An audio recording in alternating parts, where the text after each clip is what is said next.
Olá, jovens, eu sou o Ricardo Kessi e a gente está aqui de novo para a gente conversar sobre parapente. Vamos falar de parapente, tá certo? Eu já vou pedir para você dar um like, se inscrever no canal e ativar o sininho, sempre, tá certo? E também, se quiser colaborar com o debate, com informações, deixa seu recado aí embaixo e pra gente ir debatendo, pra gente ir desenvolvendo o assunto, tá bom? Vamos falar, eu vou continuar, falei no vídeo anterior sobre as partes do parapente, eu vou continuar falando um pouquinho disso e aí a gente avança. Eu falei sobre o velame, né, a vela, do que era feito e tudo mais, e falei das linhas, né, só que eu não expliquei os tirantes, vou explicar os tirantes para quem não conhece. Essas linhas que vêm do velame até o parapente são os tirantes, eles chegam nos tirantes ali embaixo, né, que a gente chama de tirante.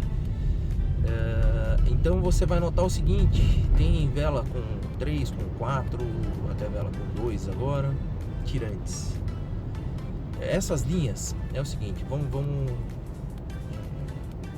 explicar didaticamente, e ele recebe realmente esse nome. Ficam assim, tá certo? Os tirantes. Então tem o tirante A, B, C e D, ou ABC ou AB, certo? Dependendo da vela, do ano de fabricação, da performance e tudo mais. Mas vamos lá padronizar ABC, alguma coisa assim.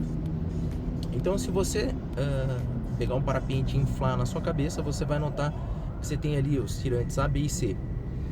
As linhas do tirante A, elas vão na frente, elas saem daqui do mosquetinho, que é um mosquetinho, é um mosquetãozinho desse tamanho assim. Elas saem daqui e vão sendo distribuídas, né? Elas sobem e dividem ali no que a gente chama de pé de galinha. Então sobe uma linha ali e divide lá em cima. E ela ramifica, né? E distribui na frente, no bordo de ataque do parapente. Ou às vezes um pouquinho para trás, depende do modelo também. Mas é bom saber que as linhas do tirante A ficam na frente, né? Então elas saem daqui e vão para frente. As linhas do tirante B vão no meio do velame da vela, e as linhas do tirante C vão atrás, né? Mais para trás.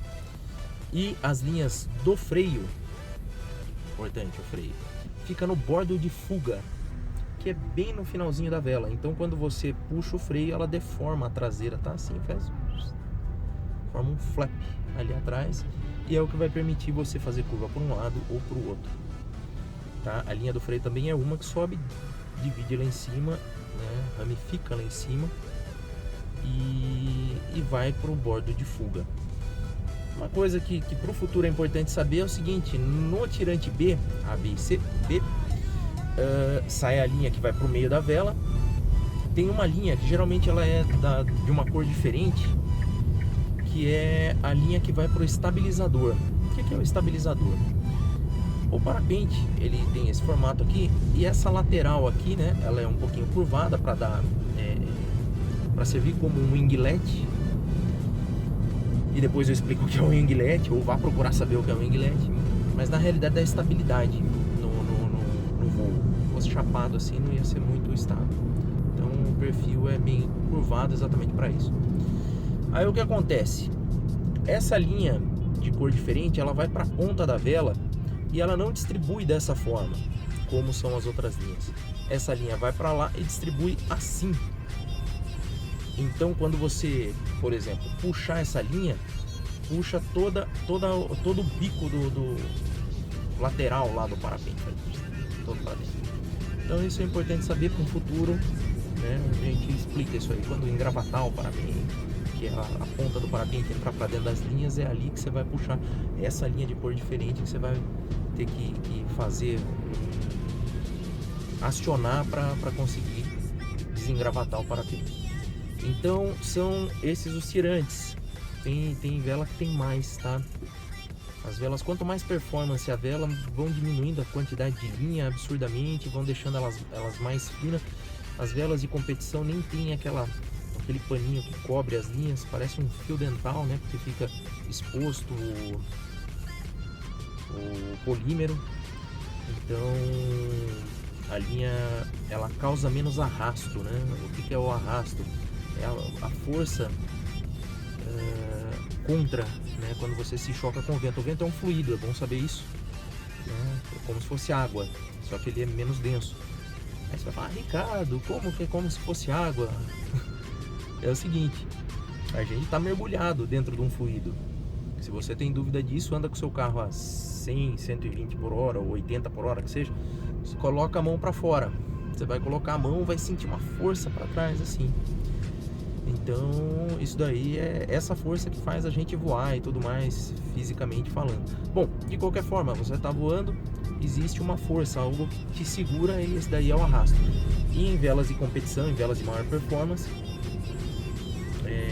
é preferível que não tenha arrasto para que você se desloque de forma mais rápida no ar, sem ser atrapalhado.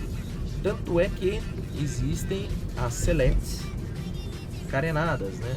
Que o piloto vai quase deitado e ela é um casulo, né? Para diminuir exatamente esse arrasto aerodinâmico. Elas têm também o chapéu de bruxa, que é aquela parte de trás da selete, assim, que tira também um outro arrasto, mas daí evita o rotor atrás da selete. Bom, a gente vai falar de rotor também mais pra frente. Bom, o que é mais importante saber do parapente, dessa parte estrutural dele, vamos ver os freios, né? A gente chama de batoque. Não sei quem pôs o nome de batoque nos freios. É aquela alça onde a gente pega para pilotar o parapente, né? Você vai falar, Ricardo, é só puxar uma cordinha para um lado ele vira para um lado, é só puxar uma cordinha para o outro ele vira para o outro? Mas não é só isso. Também tem o corpo, né? Na realidade é o peso. Então você jogar o peso para um lado, o peso para o outro, ajuda. É como se fosse, mais ou menos, dirigir uma moto, né? Você pode virar o guidão só para fazer curva, mas é muito mais eficiente quando você faz jogando o corpo, jogando o peso para um lado ou para o outro. O parapente é muito parecido. Então a vela tem uma reação, né? A curva é mais suave, você perde menos altura quando você faz junto com o corpo, junto com o weight shift, que eles chamam em inglês, que é a transferência de peso, ou a mudança de peso de um lado para o outro. Então é importante saber isso, que para pilotar o parapente, além das cordinhas, né, dos freios, do batoque, você também pilota com o corpo. E aliás, eu diria que o corpo é até a maior parte do que propriamente os freios acionados ali, né? Então é realmente importante o corpo no jogo de corpo, né? A distribuição do peso ali durante. Mas isso tudo você vai aprender quando você for para a escola, quando você começar. E isso é importante dizer, é tudo gradativo. Se você quiser fazer um voo duplo de instrução de parapente, faça, é importante, você vai ver como é que a coisa funciona e tal. Mas eu vou dizer para você, você vai aprender mesmo, né, a confiar no equipamento a partir do momento que você iniciar uma aula.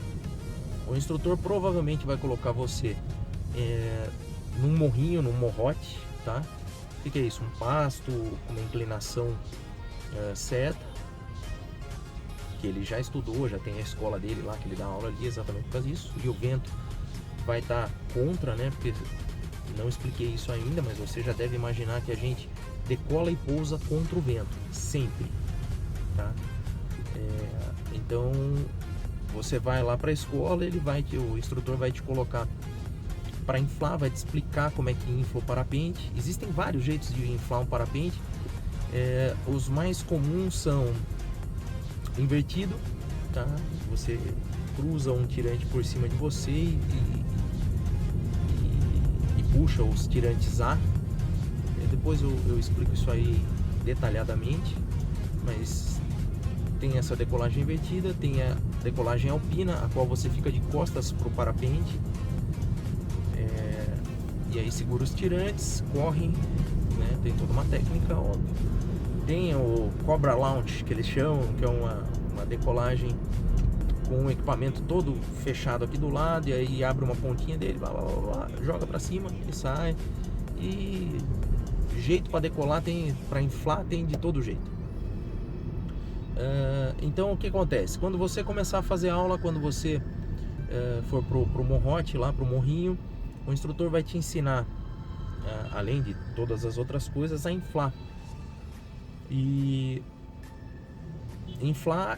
correr com esse parapente, manter esse parapente na sua cabeça e tudo mais.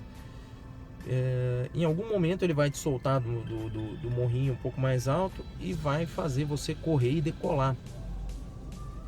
E aí você vai do morrinho fazendo pequenos trajetos várias vezes e vai começando a entender como é que funciona o equipamento e pegando confiança no equipamento. Então é tudo muito gradativo. Ele não vai chegar e vai te soltar de cima da montanha de uma vez. Você fala assim, mas eu tenho medo de altura. Todo mundo que voa tem medo de altura. E o que te dá confiança ali são as leis da física, o próprio equipamento e o seu conhecimento no esporte, na atividade, tá certo? Meu tempo está acabando aqui de novo, mas eu volto para falar mais ainda. Eu espero que vocês tenham gostado desse vídeo. Por favor, dê o seu joinha, se inscreva no canal, ative o sininho, deixa seu comentário e vamos conversando aí, vamos falando sobre parapente, tá bom? Eu volto aí para falar mais, tá certo? Um abraço, até a próxima!